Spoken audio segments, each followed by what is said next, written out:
میرے بیٹے نے جب ایک کھلونے کے لیے بہت ضد کی تو مجھے اپنا ایک اسی طرح کا واقعہ یاد آ گیا۔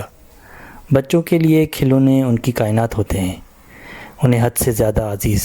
زندگی میں کچھ ایسی باتیں ہوتی ہیں جو بہت شدت سے محسوس ہوتی ہیں، اسی لیے وہ زندگی بھر یاد رہتی ہے۔ مجھے یاد ہے کہ فیڈرل وی ایریا کے علاقے الازم اسکوائر کے کسی دکان پہ میں نے ایک کھلونا دیکھا تھا۔ وہ ایک بلی تھی جو سیل ڈلتے آواز کرتی۔ میں نے تقریباً کوئی 3 دن اس کھلونے کے لیے امی سے ضد کی کہ بابا کو کہیں کہ لے کے دے، اور وہ مجھے آج بھی بہت اچھی طرح یاد ہے کہ 3 دن ہی لگے تھے وہ ضد کرتے کرتے جب تک وہ مجھے لے کے نہ دی گئی۔ میں بابا سے بہت ڈرتا تھا، اس کے سامنے کچھ بھی نہیں کہتا تھا۔ بچپن میں بڑے عرصے تک وہ کراچی رہے اور ہم گاؤں میں، تو وہ سال میں کوئی 2-3 بار کچھ دنوں کے لیے چکر لگاتے تھے۔ دوسرا، انہوں نے ایک فاصلہ رکھا جیسا رواج کے مطابق والد رکھتا ہے، یعنی کیروٹ اور اسٹک، گاجر اور چھڑی کی طرح۔ سندھی میں تو مجھے اس کے متعلق محاورہ پتہ ہے، یعنی لٹ اور چٹ، پر اردو میں دیکھنا پڑے گا۔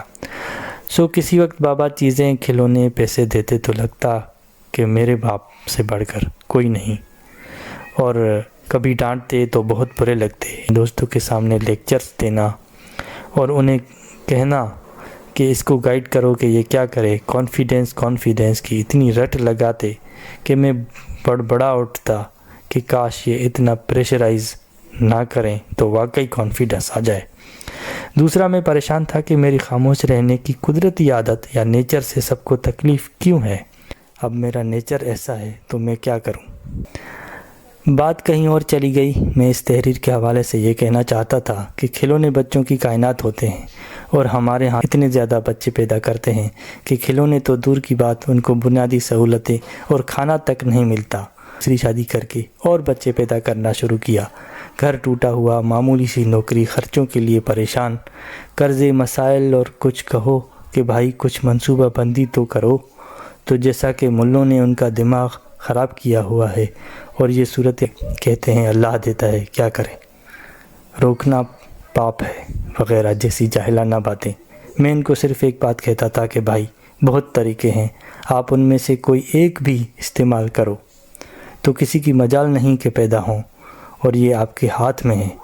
پر اس دور میں بھی ان میں اس طرح کی جاہلانہ سوچ اور بڑھتی جا رہی ہے۔ جیسے جیسے پاکستانی معاشرہ پیچھے کو جا رہا ہے، نتیجہ اور زیادہ آبادی، اور زیادہ مسائل، اور زیادہ بے روزگاری، زیادہ گندگی وغیرہ وغیرہ۔